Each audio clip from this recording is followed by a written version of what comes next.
diperiksa atau gimana Kak? RSO untuk kemarin kan baru kita tetapkan sebagai tersangka, tentunya akan kita agendakan untuk kami panggil sebagai statusnya itu tersangka. Tiba-tiba banget RO tersangka. Aduh, pusing kali aku. Aku nggak tahu ini kasus apa. Coba kalian yang tahu, jelaskan dulu di bawah. Pening aku. Kenapa dia tersangka nih? Tapi ku baca dia tentang investasi mengenai usahanya. Tapi di paragraf terakhir ini ku lihat, kok bingung aku ya, memberikan untung dan modal. Tolong, yang ngerti ini dia tiba-tiba tersangka. Tolong tulis dulu di bawah. Halo, bareng lagi dengan channel Suara Hati Sang Istri. Kita bahas sampai tuntas di sini. Dari pemberitaan kemarin, ini kaget banget tiba-tiba pagi ini dibilang bahwa Ruben Onsu menjadi dugaan tersangka kasus penipuan. Ada apa ya? Sampai ramailah di kalangan netizen ya. Setelah kemarin kita bahas mengenai Ruben Onsu dan Sarwendah gagal mediasi di persidangan demi hak asuh anak dan penolakan Sarwendah untuk minta diaudit, ternyata kayaknya ada sesuatu deh. Soalnya tadi habis kan Nikita Mirzani bahas CEO yang hutang 200 juta, habis itu tiba-tiba banget muncul berita Ruben ini. Apakah ini termasuk saling serang ya? Karena pemberitaan ada di akun sebelah, ya kan, yang tahu Nikita Mirzani pasti tahu dong. Pemberitaannya mengenai CEO ya terlibat hutang katanya ya. Itu informasi detailnya. Tapi kan merasa nggak percaya gitu ya, masa sih seorang Ruben Onsu dikabarkan menipu sampai 3,5 miliar atau ada kerugian atau salah paham kenapa sampai punya kerugian sebesar itu. Sementara kan dia juga ini ya bertemannya aja sama kalangan artis yang uang segitu mah punya lah untuk dipinjamkan. Ini kayaknya takutnya ada yang kayak isu-isu aja. Kita dengar di sini berita di mana seorang polisi yang menyampaikan RSO ini terlibat dan jadi tersangka. Kita dengar dulu ya dari video selanjutnya. Polres Metro Jakarta Selatan, Satreskrim saat ini sedang menangani perkara dugaan tindak pidana penipuan dan atau penggelapan. Terkait dengan penipuan dan atau penggelapan tersebut, pelapornya adalah inisial P, yang menjadi korban adalah inisial DM, sementara sebagai terlapor adalah inisial RSO. Satreskrim telah melaksanakan serangkaian penyelidikan. Penyidik telah melakukan pemeriksaan terhadap beberapa saksi, yaitu lebih dari 6 saksi, termasuk saksi ahli.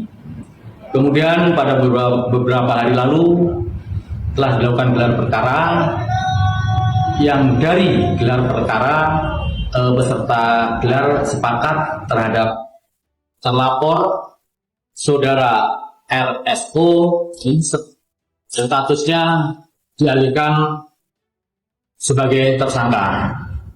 Kemudian dibuatkan surat penetapan sebagai tersangka. Laporan kerugiannya itu bagian dari materi penyidikan rekan-rekan, nanti pada akhirnya kami akan sampaikan. Tapi kalau tadi kita simak ya, pernyataannya tuh permasalahannya di 2025, sekarang udah 2026, dan segala ini kayaknya mengarahnya ke fitnah ya, yang dilontarkan itu bisa jadi dugaan, belum pasti.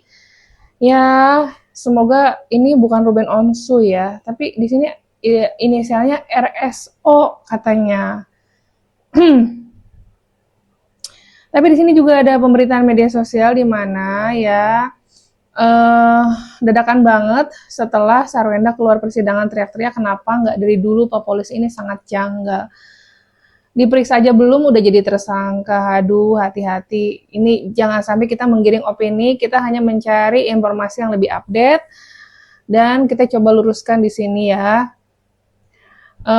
Sampai-sampai ini adalah dia yang memang giat selama pemberitaan di kasus Ruben Onsu dan Sarwenda ini sampai update-nya dia yang lebih tahu, dia yang selalu lebih update lah dibanding netizen lainnya. Yang mungkin lebih dikenal namanya Koko Hero ini terkait Ruben Onsu menjadi dugaan tersangka, ya ini baru dugaan, kasus penipuan penggelapannya, tanggapannya gimana nih? Kita dengar langsung ya. Menjadi tersangka atas dugaan kasus penipuan dan penggelapan. Nah, kalau yang itu kan saya baru saja mendengar juga. Jadi kalau saya mau berkomentar terlalu banyak itu saya nggak bisa juga, karena kan saya juga nggak begitu tahu masalah itu. Tetapi kendati pun apapun yang terjadi, saya berharap Ruben tetap bisa melewati semuanya, begitu kan?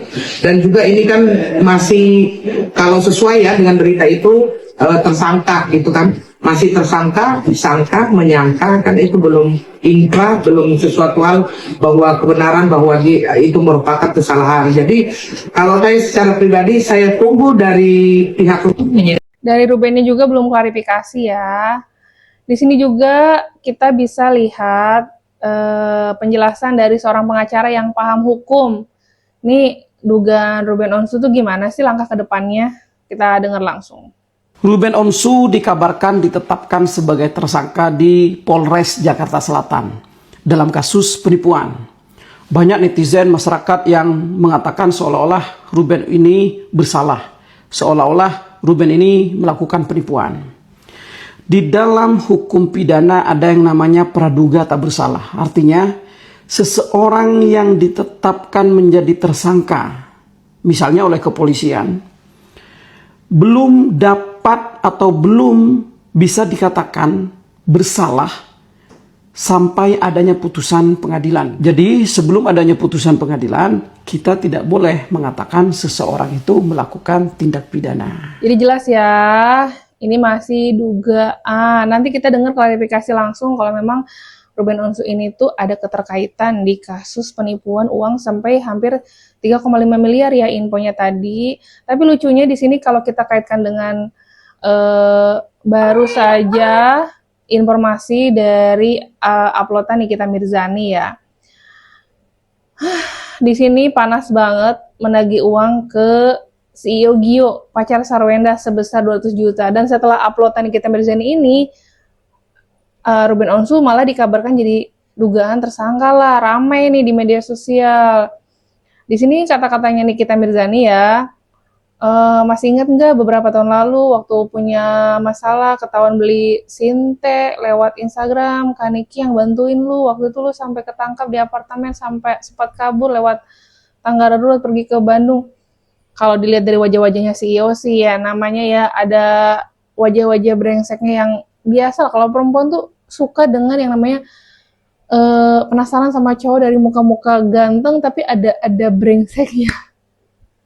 Aduh bener-bener Sarwenda sih emang ya belum tahu lebih dalam tentang CEO Gio ini, akhirnya kebongkar juga. Nah kan dan sekarang juga kayaknya Gio mulai mundur pelan-pelan dari Sarwenda, sementara Sarwenda harus menghadapi permasalahan dengan Ruben Onsu ya ujung-ujungnya harus dihadapi sendirian juga sebagai ibu single parent, anak dua, yang dimana Sarwenda berusaha untuk mempertahankan hak asuh anak, begitu Ruben ingin mengambil hak asuh anak kedua putrinya, yang dimana Sarwenda itu memberikan syarat tambahan lah, menyusahkan Ruben Onsu untuk bertemu lah, ada sisi manipulatif di salah satu mereka yang ini pusing, kita juga dengernya nyimaknya tuh bener-bener pusing ya.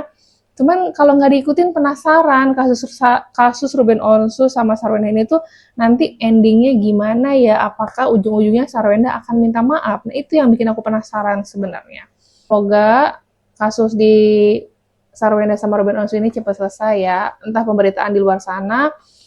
Dan lucunya Gio ini akhirnya ketahuan deh aib-aibnya. Yang pacarnya Sarwenda kemarin yang lagi hangat-hangatnya live jualan online sama Sarwenda kan, Gio CEO ini. Coba di komen guys seperti apa kelanjutannya. Makasih yang sudah nonton, bye.